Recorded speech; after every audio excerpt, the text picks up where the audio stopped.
You are Locked On Braves POSTCAST, part of Locked On Sports Atlanta, your team every day.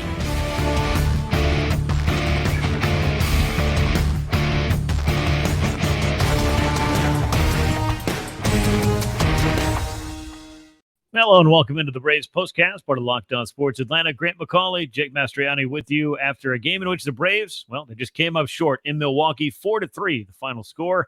It was a day of major league debuts. That was one of the storylines happening at American Family Field, and we're going to talk all about the ones for the Braves, a rather notable one for the Milwaukee Brewers, as it turned out, and the 4-3 victory for Milwaukee that evened up this series at a game apiece heading into Sunday's rubber match, and of course, we'll preview that for you too. Make sure to subscribe to Locked On Sports Atlanta here on YouTube. Click the bell to enable alerts every time we drop a new episode. Go ahead, leave us a comment. Click that like button if you wouldn't mind. That also helps out.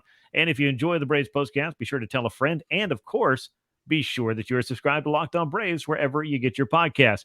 Jake, this was one of those games where it just felt like one big hit one way or another could really swing the momentum in this one. We saw the Braves going with a rookie pitcher. We saw the Brewers with a rookie hitter who also came up big in this game. And then we saw Forrest Wall, who was off to the races. A little bit of everything in this one, unfortunately for the Braves, not enough offense to pull it out. Yeah, frustrating game for the Braves offensively. You really just got the big home run from Austin Riley. Had plenty of base runners in here, just couldn't come up with that big hit, left the bases loaded to end the game. So I feel a bit frustrating there. But yeah, interesting game for sure with all those debuts, Winans, Frelick, and Wall as well. Pretty interesting game. A little bit of everything. And you mentioned Austin Riley. He only homers on days that end in Y now. So he was able to do that again. Let's jump inside the box score for this one. Unfortunately, again, the Braves come up a run short. They're 63-34 now. 3 runs, 7 hits, 2 errors, 8 men left aboard, including, as Jake mentioned, the bases loaded in the ninth. We'll get to that.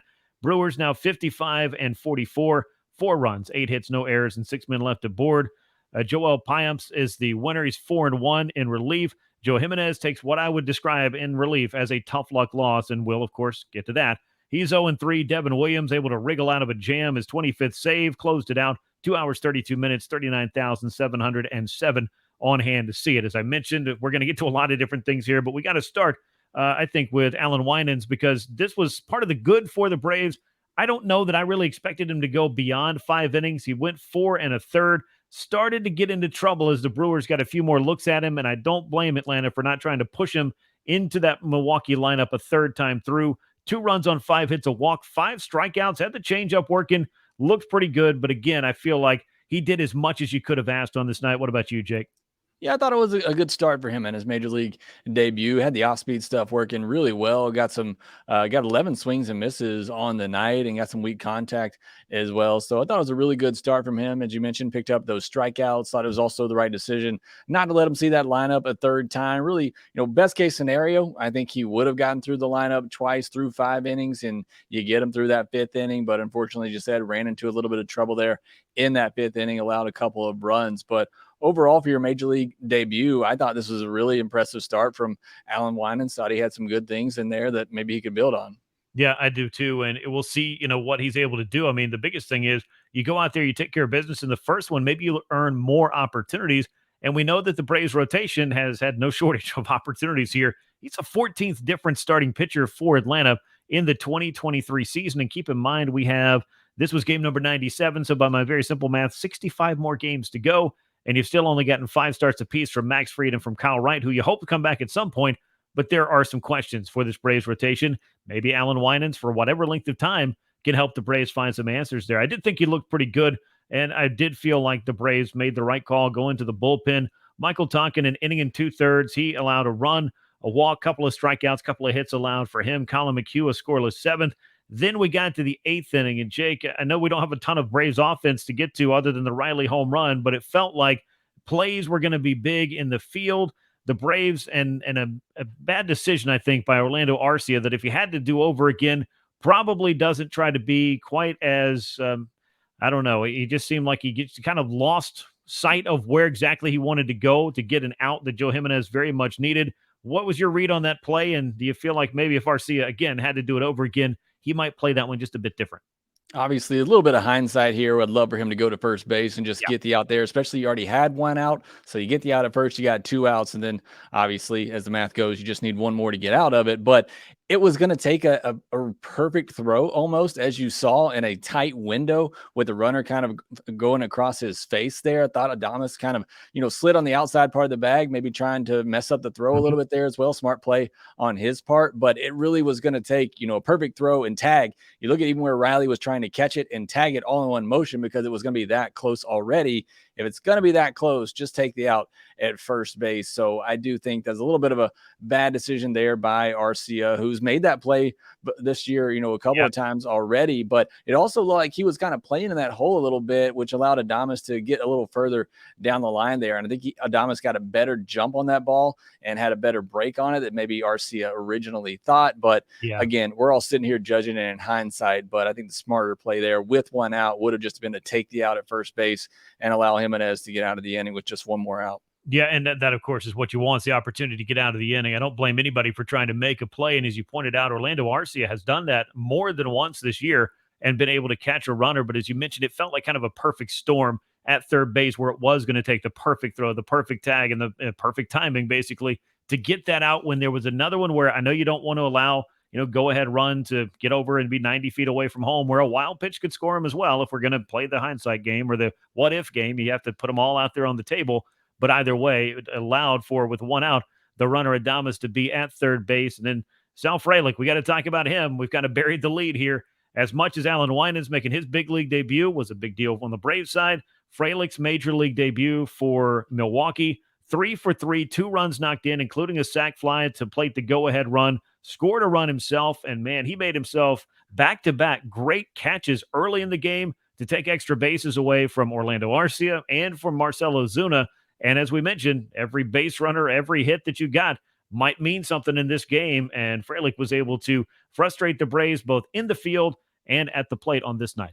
The Braves have seen how calling up young top prospects can really rejuvenate a team. Not that the Brewers necessarily need it right now. They've been playing great baseball, but the Braves have seen that in the past, calling up a young stud like Sal Frelick is, depending on what outlet you look at, top 30, top 40 prospect in all of baseball. So certainly he brings some energy to that team. You saw it on this night. Couple of really good catches and then the hits as well. He has some speed to his game too. So just great job by him. Put the ball in play there to Acuna in right field. I thought maybe Acuna was going to come up and throw the runner out. Maybe not his best throw there, kind of skid to the plate and, still pretty close, but not his best throw overall. But either way, Frelick, a great first night for him, big league debut for him. And unfortunately, I mean, hate to say it, he kind of single-handedly beat the Braves in this one. Yeah, he seemed to be the guy that at every spot that there was an opportunity where something had to happen, or he just flat out made some stuff happen, like those catches. But you mentioned Ronald's throw. It was, I believe, a 2-hopper in. It got past Sean Murphy. I thought that they had a great chance to get him at the plate just based on Acuna's arm, but Adames just enough speed, the throw kind of getting there at the same time, and for Murphy, unable to corral that. But again, you look at what opened the door for that inning, and it was the indecision. That's the word I was looking for earlier for Orlando Arcia, not being able to make that play at third base, allowing for the inning to keep on going. And as you talked about with the Brewers, they've been playing really good baseball. This is not the thunderous lineup like the Atlanta Braves have that on any given night might just explode for 5 runs in the first inning, but they do play fundamentally some pretty good baseball, and they're doing just enough offensively with what their pitching staff can do that they've been able to, move themselves into first place. And that's really where you want to be around the time of year that you might do some buying and bring in some help. And of course, the Braves are in that boat as well. Looking at the Braves offensively, Austin Riley was the story again. He's 2 for 4, the 3-run homer that put the Braves on top. 6 home runs in 5 games for Austin Riley, 5 in a row. That ties a Braves record last accomplished by Ronald Acuna Jr. in 2018 with home runs in 5 straight games, 21 homers on the season. I mean, this guy, as we've talked about time and again here lately, has been the story for the Braves, and a rejuvenated Austin Riley means an awful lot for this club, and hopefully he can be part of the group that maybe carries this team for a little while, as some of the other guys were the stories in April, May, and June. Maybe July is that month where Austin Riley gets things going in a big-time way. It looks like it so far. Certainly hope so. And I love the adjustment he made. His first at bat with the runner on base, he struck out on a sinker, barreling down and in on him. Next at bat, he kind of makes the adjustment. This one was left a little bit more over the plate where he could get to it, but still down. And he was able to get the bat down to the baseball and drive it out to left center field again with that big power. So good to see him kind of make that adjustment bat to bat like that and come up with a big hit there for the Braves. Unfortunately, it was the only big hit of the night they were able to get.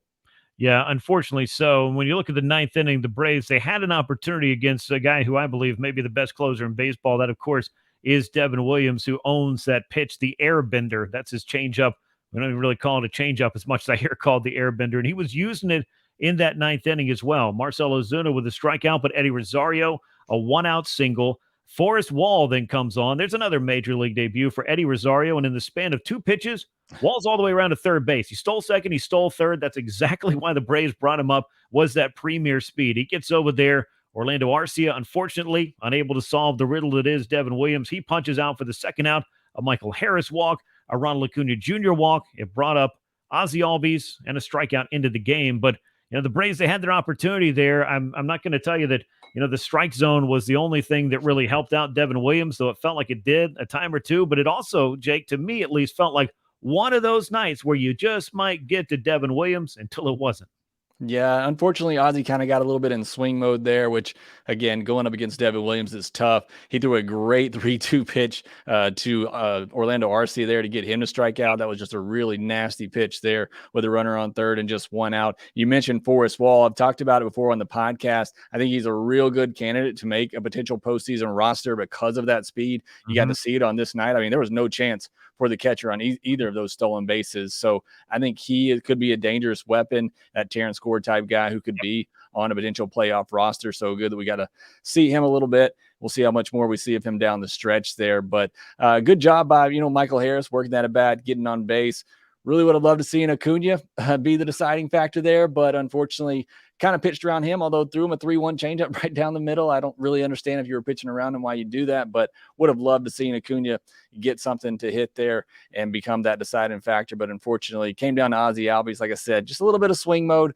We got a little swing happy there against Devin Williams. Wasn't able to put the ball in play there and make something happen. I think with two strikes, I mean, there's two different schools of thought here. Obviously, the movement that changeup has, and that's what Williams is going to want to do business on. You saw him throwing it, behind in the count, trying to get back into it against, I believe, Harris and Acuna. So you weren't surprised to see him go into it once he got ahead of Ozzie Albies. And then as you're the hitter, well, you're kind of in defense mode. So maybe the swing was just kind of academic at that point. It was a tough at bat. That Ozzie was able to hit a couple of long and high fly balls down the right field line. You thought, okay, well, maybe he can, square one of these things up and put it in a gap. But unfortunately, Williams up to the task of closing things out and getting out of the trouble that he was helping to put himself in by those couple of walks. So the Braves unable to play to run in the ninth. They fall a run short, 4-3, that final score. One thing that we do in this podcast as we go through and kind of dissect all the things that go on in this game, you also have to take a look at the National League East standings. And I know as many people, Jake, as have been worried about the Braves coming back down to earth a bit here in the second half, not playing quite as clean and crisp baseball as they were for about 6 or 7 straight weeks in the month of June into July, right before the All-Star break. Well, the Miami Marlins have lost 8 consecutive games as they fell again to the Colorado Rockies. The Cleveland Guardians, meanwhile, beat the Philadelphia Phillies 1-0. Philadelphia has now lost 4 games in a row. So as much as we have looked at, and maybe there was some hand-wringing about the Braves opening the door for one or both of these clubs to creep back into the division race, it's still an 11.5 game lead because the Braves have won just enough, and these 2 clubs chasing him have started to drop some games again. And it's been very helpful for the Braves, who are looking to get some guys back from injury. Max Fried had a rehab start the other day. It sounds like he's going to have at least one more, and the Braves can afford to do that because they have this huge lead in the NL East and because nobody else is really pushing them at the moment. So, again, I think it's afforded the Braves the opportunity to kind of not rush some of these guys back, but hopefully, the Braves do get going playing good baseball again. That's what you want to be playing down the stretch and hopefully into the postseason. Yep, that is certainly their plan. We're going to preview Game 3 of the series. Comes your way on Sunday after I tell you about our great sponsor, eBay Motors. That's who brings you this episode of the Braves Postcast. And eBay Motors reminds you a championship team is about each player being a perfect fit, and it's the same with your vehicle. For parts that fit, head to eBay Motors and look for the green check. Stay in the game with eBay Guaranteed Fit, ebaymotors.com. Let's ride. eBay Guaranteed Fit, only available to U.S. customers, eligible items only, and exclusions apply. As we look at Game 3 of the series, Bryce Elder, he really needs a bounce-back start. 14 runs he's been charged with, 7 apiece in his last 2 outings. It's really taken the shine off what was a great first half of the season for him. He really needs a get-right start. He's 7-2 with 3.31 ERA, and I think, Jake, we're familiar with the guy Milwaukee's going to throw, Julio Teheran. 2-4. He signed with the Brewers a little while back. He had a great start for them, or got off to a great start, and has kind of slowed down recently. But I think the Braves will still be pretty familiar with what Mr. Tehran has to offer. Yeah, interesting series that the Braves have had here, facing a lot of former teammates and William Contreras and Bryce Wilson and now Julio Tehran. So be interesting to see what he can do. Love Julio Tehran and what he did for the Braves. He was one of my favorite pitchers while he was here. Really loved the work. Like I said, that he had all those opening day starts, went to a lot of those opening days. Fun to see him pitch those and win several of them as well. So, but hopefully the Braves can get to him. Hopefully they cannot strike out as much. 10 strikeouts against Adrian Hauser on Saturday, a guy that doesn't strike out a lot of hitters. So that's a bit unusual for this Braves lineup, who's actually been really good this year at limiting the strikeouts. They're in the top 10 in terms of fewest strikeouts on the season. So hopefully they correct that on Sunday. You can get to Julio Tehran. And like you said, hopefully Bryce Elder can get back on a roll. One thing they won't have to deal with on Sunday, though, is Malachi Moore behind home plate, because I feel like if Adrian Hauser had 10 strikeouts, well, he had an assist on at least a handful of those, because certain pitches, they change the complexion of entire at-bats, and this may be, without question, one of the shakiest strike zones that I've seen all season long. I would say that if they won, I'm going to say it when they lost. It wasn't the thing that cost them the game, because obviously the Brewers had to contend with some of this too. It was not fun to watch that, and hopefully behind the plate tomorrow is a little bit more consistency, and I'll leave it at that. 2:10 p.m. Eastern time is the finale at American Family Field, with Bryce Elder and Julio Tehran locking up as the Braves and Brewers play the rubber match of this series. That'll wrap us up here on the Braves Postcast. As always, we appreciate you riding along with us. Make sure you subscribe to Locked On Sports Atlanta right here on YouTube. Make sure you're subscribed to Locked On Braves wherever you get your podcasts. For Jake Mastroianni, I'm Grant McAuley. Once again, your final score, it was the Brewers 4 and the Braves 3. We'll be back after the finale, and until then, so long, everyone.